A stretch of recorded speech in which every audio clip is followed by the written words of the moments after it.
Hi friends, அனைவருக்கும் வணக்கம். இப்போ ட்ரெண்டியான ஸ்லீவ் டிசைன் பார்க்க போகிறோம். ஸ்லீவோட முழு உயரம் பார்த்திங்கன்னா 10.5 இன்ச்சு, பார்டர் வந்து 3 இன்ச்சு வரும். மீதி இருக்கக்கூடிய அளவு பார்த்திங்கன்னா 7.5 இன்ச்சு. இப்போ இந்த 7.5 இன்ச்சில் தான் இந்த ஸ்லீவ் கட்டிங் வந்து நான் பேப்பரில் பண்ணி வச்சுருக்கேன். பாருங்கள், 7.5 இன்ச்சில் கீழே ஒரு 1/2 இன்ச்சு, மேலே ஒரு 1/2 இன்ச்சு விட்டு சென்டரில் பார்த்திங்கன்னா ஹைட்டு 7.5 இன்ச்சு வர்ற மாதிரி வச்சுட்டு அகலம் பார்த்திங்கன்னா 8 இன்ச்சு, தையலுக்காக ஒரு 1.5 இன்ச்சு. இந்த மாதிரி பேப்பர் பேட்டர்ன் வந்து நம்ம வந்து 2 பீஸ் ரெடி பண்ணி வச்சுக்கலாம் 2 கைக்கு. இந்த ஸ்லீவ் தைக்கிறதுக்கு தேவையான அளவு பார்த்திங்கன்னா கரெக்டாக நம்மளுக்கு 1/2 மீட்டர் தேவைப்படும். இப்போ இது போல் பேப்பர் கட்டிங்கை வச்சுட்டு மேலே 1 இன்ச்சு எக்ஸ்ட்ரா நம்ம தையலுக்கு விட்டுறலாம். இப்போ இந்த துணியை விரித்து வச்சுக்கலாம். இப்போ ஒரு ஸ்லீவ் மட்டும் நான் அவங்கள்ட்ட தச்சு காமிக்கிறேன். சென்ட்ரு பகுதியை இது போல் லைன் பண்ணிக்கலாம். சென்ட்ரு பகுதியிலேருந்து பாருங்கள், கரெக்டாக நம்ம வந்து ஃப்ளீட் வைக்கிறதுக்கு 2 இன்ச்சில் வந்து நம்ம மார்க் பண்ணிக்கலாம். மொத்தம் 5 கோடு வர்ற மாதிரி 2 இன்ச்சில் வந்து நம்ம மார்க் பண்ணிக்கலாம். அதே மாதிரி அந்த சைடுமே பாருங்கள் 5 கோடு வரணும் 2 இன்ச்சு. இது போல் பாருங்கள் 2, 4, 6, 8, 10ன்னு சொல்லிவிட்டு இது போல் வரிசையாக 2 இன்ச்சில் இது போல் நம்ம வந்து கோடு போட்டுக்கலாம். இப்போ இந்த சுருக்கம் எப்படி வைக்கணுங்கிறத இப்போ ரஃப்பாக பார்த்துடலாம். இப்போ பாருங்கள், நம்ம மார்க் பண்ண இடத்துல இருந்து சென்ட்ரு பகுதியில் லைட்டாக இது போல் வந்து மடிச்சுக்கணும்.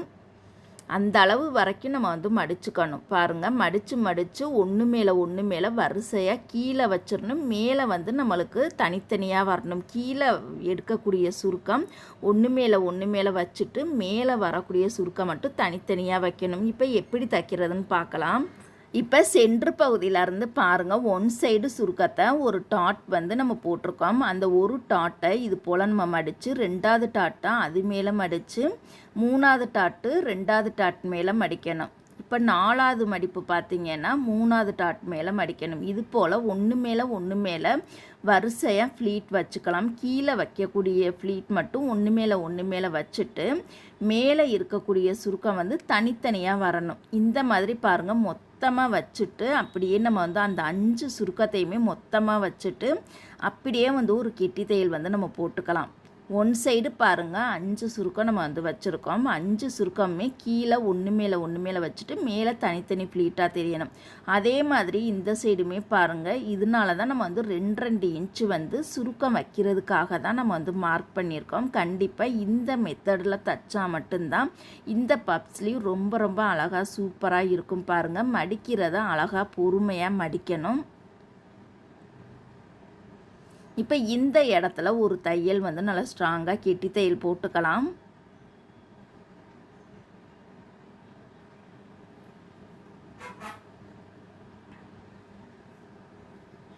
இப்போ இதோட நூல் பீஸரை கட் பண்ணிக்கலாம். இந்த இடத்துல இன்னொரு தையல் நம்ம வந்து போட்டுக்கலாம். பாருங்கள், கீழே மட்டும்.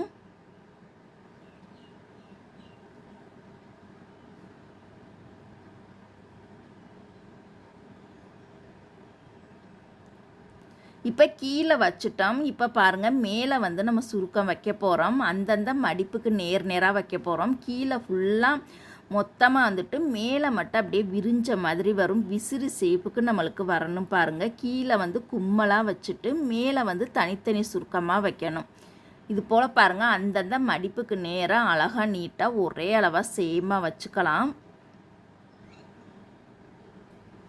இந்த பப் ஸ்லீவ் தைக்கிறது ரொம்ப ஈஸியான மெத்தடு தான். கட்டிங் மட்டும் நம்ம கரெக்டாக பண்ணிட்டோம் அப்படின்னா தைக்கிறது ரொம்ப ஈஸியான மெத்தடு தான்.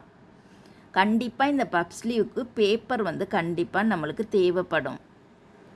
இப்போ பாருங்கள், நம்ம வந்து தச்சு முடிச்சிட்டோம். இப்போதைக்கு நம்ம கட் பண்ணி வச்சுருந்த பேப்பர் பேட்டர்னை இது போல் கரெக்டான வந்து நம்ம எடுத்து வச்சுக்கலாம். இப்போ பாருங்கள், இந்த பேப்பர் பேட்டர்னோட சென்ட்ரு பகுதியும் நம்ம கிளாத்தோட சென்ட்ரு பகுதியும் கரெக்டாக சேமாக வச்சுக்கணும். பாருங்கள், இது வந்து பேப்பர் பேட்டர்னை வச்சுட்டோம் அப்படின்னா நம்மளுக்கு வந்து துணி வந்து கிராஸாக இருக்க மாதிரி தான் தெரியும். ஆனால் நம்மளுக்கு தேவை அந்த ஃப்ளீட் மட்டும், அந்த பப் ஸ்லீவ் மட்டும் நம்மளுக்கு வந்து கரெக்டாக சென்ட்ரு பகுதியில் வர்ற மாதிரி இது போல் பேப்பரை கரெக்டாக வச்சுக்கலாம். பாருங்கள், இப்போ துணியும் பேப்பரையும் சேர்த்து அந்த பேப்பர் மேலே அவுட்லைன் ஃபுல்லாக நம்ம தையல் போட்டு ரெடி பண்ணிக்கலாம். பேப்பர் மேலே தையல் படணும். பாருங்கள், பேப்பர் மேலே தையல் அவுட்லைன் ஃபுல்லாகவே நம்ம வந்து தச்சு ரெடி பண்ணிக்கலாம்.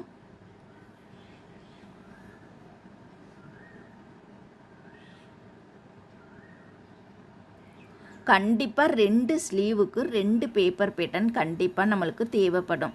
இப்போ பாருங்கள், அவுட்லைன் ஃபுல்லாக நம்ம தச்சு ரெடி பண்ணிட்டோம். இப்போ எக்ஸ்ட்ரா இருக்கக்கூடிய துணியை இது போல் நம்ம கட் பண்ணி எடுத்துடலாம். பேப்பருக்கு வெளியில் இருக்கக்கூடிய எக்ஸ்ட்ரா கிளாத்தை கட் பண்ணி எடுத்துக்கலாம். மேலே வந்து நம்ம தையல் போட்டுட்டோம், அதனால் சுருக்கம் வந்து பிரிகிறதுக்கு வாய்ப்பு கிடையாது. தையல் போடலை அப்படின்னா தான் பிரிஞ்சிடும், தையல் போட்டுட்டோம் அப்படின்னா பிரியாது.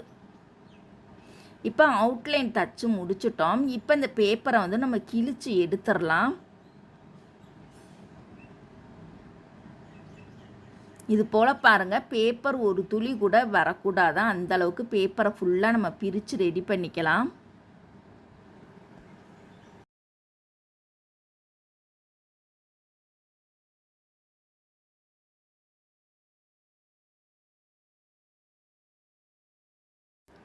இப்போ பேப்பர் எல்லாத்தையுமே நம்ம ரிமூவ் பண்ணிட்டோம். இப்போ ரொம்ப சூப்பராக இருக்குது. இந்த இடத்துல நம்ம பார்டரை பயன்படுத்தி தைக்க போகிறோம். அந்த திலகம் ஷேப் வந்து மேல் நோக்கி வர்ற மாதிரி இப்போ பாருங்கள், இந்த ஸ்லீவோட மேல் பக்கம் நல்ல பக்கத்தில் பார்டரை இது போல் வச்சு 1/2 இன்ச்சு பிசுறு விட்டுட்டு நேராக நம்ம தையல் போட்டுக்கலாம்.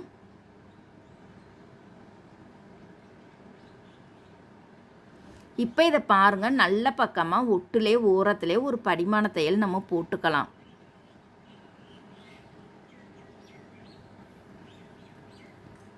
இந்த படிமான தையல் போடும் பொழுது அந்த க்ரீன் கலருக்கு மேட்சாக இருக்கக்கூடிய நூல் கண்டிப்பாக நம்ம எடுத்துக்கணும்.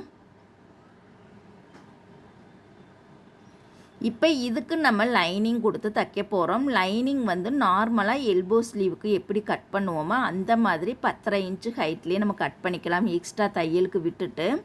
இப்போ லைனிங் கிளாத்தில் பாருங்கள், நம்ம தச்சு வச்சுருக்கக்கூடிய ஸ்லீவ் பகுதியை ஒரு 1/2 இன்ச்சு பிசுறு விட்டுட்டு நேராக நம்ம தையல் போட்டு ரெடி பண்ணிக்கலாம். இப்போ இந்த பகுதியை பிசுறையும் லைனிங் கிளாத்தையும் நம்ம கையோட ரைட் சைடு வச்சுட்டு லைனிங் கிளாத்து மேலே ஒரு படிமான தையல் போட்டுக்கலாம். இந்த மாதிரி மெத்தடில் நம்ம ஸ்லீவ் தைச்சோம் அப்படின்னா நம்மளுக்கு தையல் பார்த்திங்கன்னா ஃபினிஷிங் சூப்பராக இருக்கும். நம்மளுக்கு சரியான அளவில் இந்த டிசைனும் கிடச்சிரும். இப்போ நல்ல பக்கம் ஒட்டுலே ஓரத்துலேயே ஒரு படிமான தையல் நம்ம போட்டுக்கலாம். இப்போ லைனிங் கிளாத்தும் மெயின் கிளாத்தையும் பாருங்கள், அவுட்லைன் ஃபுல்லாக நம்ம தச்சு ரெடி பண்ணிக்கலாம். இப்போ உயரம் பாருங்கள், 10.5 இன்ச்சுக்கும் 1/2 இன்ச்சு நம்மளுக்கு கம்மியாக தான் கிடைக்கிது. 10 இன்ச்சு ஹைட்டில் தான் கிடைக்கும், ஏன்னா துணி வந்து கொஞ்சம் பத்தாதனால. இப்போ அவுட்லைன் ஃபுல்லாக நம்ம தச்சு ரெடி பண்ணிக்கலாம்.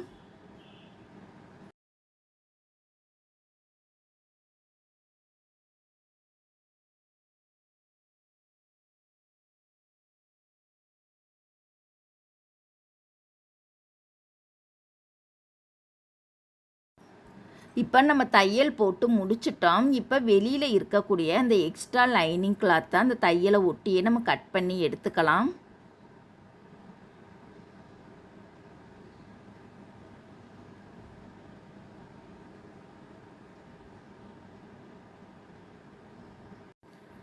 இப்போ பாருங்கள், நூல் பீஸு எல்லாமே கையோடே கட் பண்ணிவிட்டு இந்த பகுதியை அழகாக நீட்டாக நம்ம அயன் பண்ணி எடுத்துக்கலாம். அழகுபடுத்துறதுக்காக சென்டரில் நான் பட்டன் வச்சுருக்கேன். பிடிச்சிருந்தால் லைக் பண்ணுங்கள், மறக்காமல் சப்ஸ்கிரைப் பண்ணிக்கோங்க. தேங்க்யூ.